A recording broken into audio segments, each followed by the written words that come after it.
Καλησπέρα κυρίες και κύριοι, συμπατριώτες και συμπατριώτισσες, Έλληνες και Ελληνίδες. Φτάνει ρε. Είμαι σιγά μην σας πω και το όνομα. Αυτά είναι τα breaking news.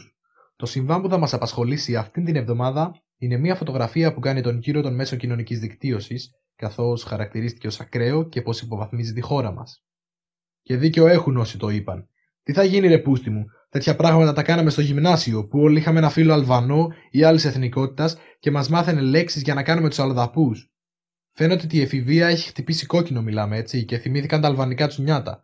Καλό να μαθαίνεις ξένες γλώσσες, δεν λέω, και συνεννοείσαι, και δεν μαθαίνεις μόνο τη γλώσσα γενικότερα, μαθαίνεις έθιμα, συμπεριφορές, τα πάντα. Και γενικότερα όμως το να κάνεις παρέα με διαφορετικής εθνικότητας άτομα είναι καλό.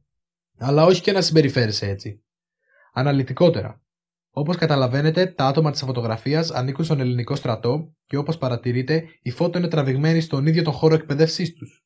Έπειτα από πολυήμερες και επίπονες έρευνες, τι λέει εδώ, απλά έψαξαν τον πίνακα παρουσιάσεων οι ηλίθιοι. Αποδείχθηκε ότι οι φίλοι μας ανήκουν στο εκπαιδευτικό κέντρο νεοσυλλέκτων του Μεσολογγίου και η παρουσίασή τους είχε γίνει μία εβδομάδα νωρίτερα. Μην τζατίζεστε όμως, συμπολίτες μου, από ό,τι βλέπω εδώ μιλάμε για την τιμωρία, έτσι. Ναι, αυτό.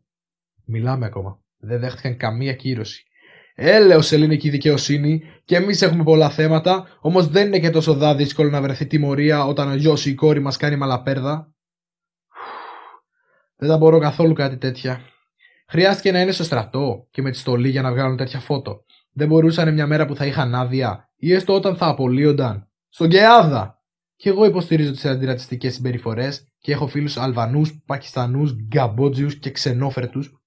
Όμως δεν μπορώ να αποστασιοποιηθώ από τέτοια προκλητικά γεγονότα. Λοιπόν, επειδή συγχύζομαι και δεν το θέλω αυτό, όταν μιλάω γενικότερα για τέτοια θέματα, όχι μόνο για Αλβανούς, έτσι, δεν είμαι ρατσιστής. Ευχαριστούμε για την παρακολούθηση και την υπομονή σας. Ελπίζω να βρείτε αυτούς και να τους εξορίσετε στην έρημο Ατακάμα γυμνούς. Αστείευομαι φυσικά. Αυτά ήταν τα breaking news για αυτή την εβδομάδα.